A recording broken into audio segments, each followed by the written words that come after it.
Coba perhatikan saja Budi Ari waktu dia menjabat jadi Menkominfo. Penuh dengan jargon-jargon pemberantasan judi online. Bahkan Projo, organisasi relawan bentukannya Budi Ari, juga ikut-ikutan jadi buzzer pemberantasan judi online. Ribut doang di media dan media sosial. Tapi hasilnya apa? 16 orang tertangkap jadi tangan kanan bandar judi online dan 12 diantaranya adalah pegawai kementerian. Gila kan? Yang lucunya, Budi Ari juga mendapat piala dari detik.com sebagai tokoh pendorong pemberantasan judi online di bulan Oktober lalu. Detik.com itu seharusnya malu dan mencabut kembali piala penghargaan mereka ke Budi Ari ketika ada kasus terbongkarnya orang dalam di kementerian yang dulu dipimpin oleh Budi Ari. Budi Ari diduga jadi pemain utama dalam skema uang judol? Dunia maya geger, nama mantan Menkominfo Budi Ari Setiadi terseret dalam skandal besar-besaran aliran dana haram dari jaringan judi online. Bukan rumor kosong, dalam penyidikan terbaru, muncul dokumen panas yang disebut-sebut memuat skema pembagian uang, yang disusun langsung oleh Alwin Jabarti Kiemas, keponakan dari Megawati Soekarno Putri. Di dokumen itu tertulis inisial-inisial misterius penerima dana, dan satu nama bikin bulu kuduk merinding.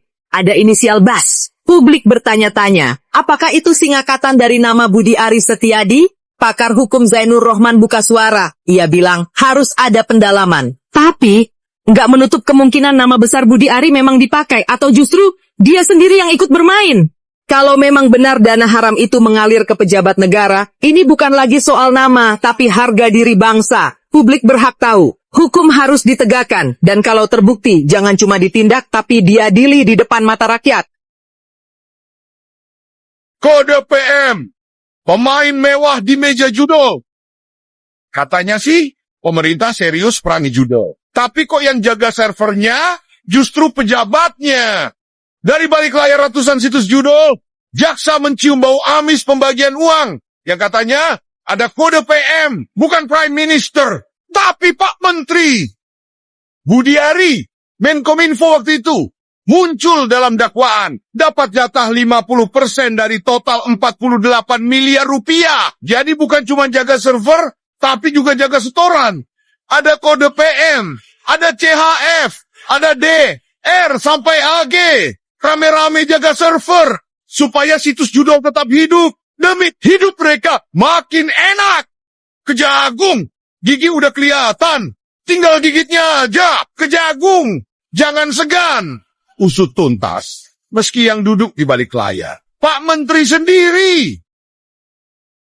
Beredar rekaman yang diduga suara Budi Ari yang menuduh PDI Perjuangan dan Menko Polkam Bapak Budi Gunawan sebagai otak framing terkait jatah 50% dari judol untuk Budi Ari. Saya ingin tegaskan yang pertama, kalau benar itu suara Budi Ari, wahai Budi Ari, mulutmu harimaumu. Itu merupakan fitnah yang kejam dan tuduhan tanpa bukti dan tidak berdasar kepada PDI Perjuangan dan kepada Menko Polkam Bapak Budi Gunawan. Karena informasi terkait 50% jatah judol untuk Budi Ari merupakan bersumber dari dakwaan resmi. Ya, halo teman-teman, kembali bersama saya di channel ini. Salam inspirasi, salam NKRI, harga mati. Ya, bersama saya di channel Indonesia 2045 yang membahas seputar politik, pendidikan, hingga budaya. Ya, menarik membahas soal Budi Ari ya. Ini projo-projo ya, relawan Jokowi ya, salah satu organisasi yang loyal kepada Pak Jokowi ya, relawan Jokowi sejak sudah beberapa tahun yang lalu. Dan Budi Ari ini terindikasi dan dugaan kuat yang menerima jatah 50% dari pengamanan atau perlindungan judi online, atau terlibat judul lah, gitulah kurang lebihnya lah ya, mendapatkan fee 50%. Artinya kalau kita secara hitung-hitungan mungkin barangkali beliau ini dapat jatah 80 miliar lah ya, 80 miliaran per bulan atau per tahun lah, kurang lebihnya seperti itu ya. Nah, di tengah masa sulit saat ini ada pejabat yang menikmati uang dari hasil kejahatan. Kalau memang itu benar. Tetapi kita menunggu bagaimana proses pengadilan, proses hukum berjalan sebaik-baiknya, sejujur-jujurnya, seadil-adilnya, tanpa pandang bulu, tanpa pandang menteri, tanpa pandang kawan si A, si B, si C, sampai Z sekalipun. Saya nggak peduli, tentunya kita sebagai masyarakat Indonesia bagaimana hukum itu bisa ditegakkan. Bisa ditegakkan seadil-adilnya, diproses secara hukum. Dan ini bukan main-main, ini sudah keluar dakwaan dari Kejagung. Dan ini juga informasi yang saya dapat juga dari Kejaksaan Agung. Saya melihat di berita-berita bahwa Kejaksaan Agung telah punya bukti bahwa Budi Ari menerima fee 50%. Tapi yang paling janggal adalah ketika sudah tersebar, Budi Ari malah pergi ke Solo. Ngapain coba? Ngapain ke Solo? Ada urusan yang mungkin ya mau diurus gitu ya.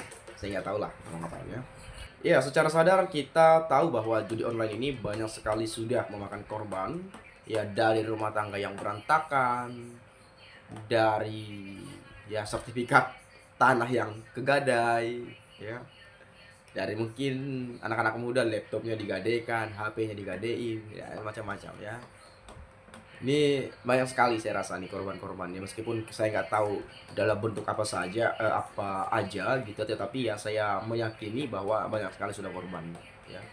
Atau mungkin ada uang UKT-nya yang kepake berharap naik tapi ujung-ujungnya rungkat juga gitu ya. Ini dalam bahasa-bahasa yang saya dengar-dengar nih dari Facebook nih banyak sekali ya.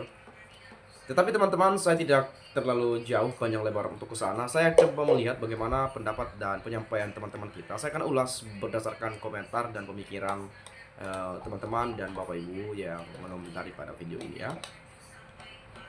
Nah, di sini saya coba lihat harusnya Denny Siregar harus ikut bertanggung jawab era Jokowi, gencar bela Jokowi dan menghina Pak SBY. Tuduhan Fadli Zon dulu, Jokowi presiden pelangap-pelongo ternyata mengena pada ketum partai dia sendiri. Kabinet super gemuk, hasil kerja tidak ada, menteri atau wamen yang idealis mending mundur lebih terhormat. Budi Ari, Kapolri, dan Jokowi semua ini terlibat dalam kasus judi online. Tetapi Kapolri sendiri pernah saya dengarkan bahwa kalau beliau ketahuan, ini tanda kutip ya, kalau ketahuan menerima judi online, atau menerima uang dari judi online, saya siap mundur, kata Pak Kapolri Listio Sigit ya. Kalau ketahuan. Terus kalau nggak ketahuan, bagaimana dong? Ya, itu kan menjadi tanda tanya. Tapi ya barangkali memang kita yakin beliau tidak menerima, meskipun sebagian besar masyarakat Indonesia berpikir udahlah, kami juga udah tahu permainan-permainan di belakang sana, mungkin seperti itu. Komentar-komentar yang sering saya dengar teman-teman ya. Oke, kemudian Budi Ari plus Projo plus geng Solo makan uang haram dari judi online. Semua kaum reformasi menanggung dosa besar atas penggulingan Pak Harto atas nama KKN. Karena kaum reformasi tidak memberantas KKN, justru melanggengkan KKN, korupsi, kolusi, dan nepotisme. Penting untuk diproses hukum fitnah Budi Ari kepada Pak Budi Gunawan dan PD Perjuangan. Ayo Pak Jaksa, semua rakyat mendukung dan di belakangmu terus.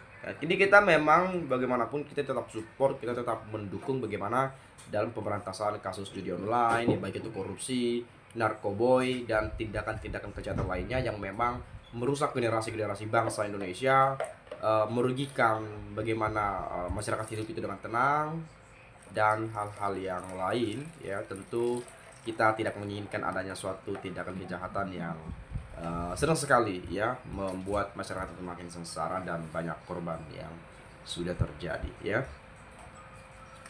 Nah, ini dampak judi online ini bisa tersebar kemana-mana juga nih ya. Jadi harapan kita ini bisa diberantas dengan tuntas.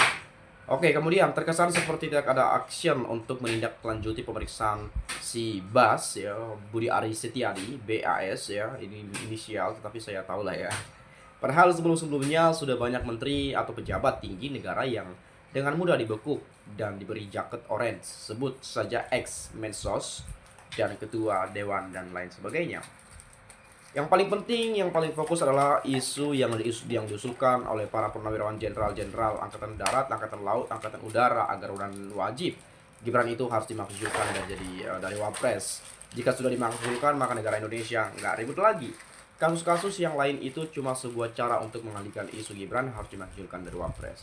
Jadi memang sekali saya sering mendengar bahwa ada tuntutan-tuntutan yang untuk memakzulkan Gibran, menggantikan wakil presiden dan lain sebagainya. Tetapi memang secara sadar saya mengatakan bahwa tidak semudah itu.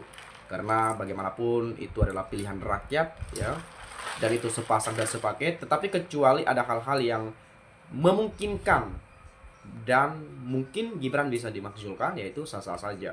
Misalnya ketika Gibran misalnya terlibat narkoba, membuat atau berbuat tindakan tercela atau korupsi sendirian dan lain sebagainya, saya rasa itu sudah cukup kuat alasan untuk dimakzulkan. Tetapi apakah Gibran melakukan hal seperti itu? Nah, saya nggak tahu juga. Atau minimal ijazah SMA-nya tak kadang, ya itu baru bisa dimakzulkan ya. Tapi kalau soal untuk makzulkan, ya nggak segampang itulah teman-teman ya. Utang yang terencana saja terasa tidak nyaman, apalagi tanpa perencanaan yang matang. Uang terancam harus berorientasi kepada kemampuan membayar cicilannya tanpa berdampak pada belanja rutin yang telah direncanakan dengan baik. Nah, mungkin teman-teman punya pendapat lain, boleh silahkan sampaikan di komentar pada video ini. Dari saya itu saja, terima kasih buat Anda, terima kasih buat Bapak Ibu, teman-teman semua.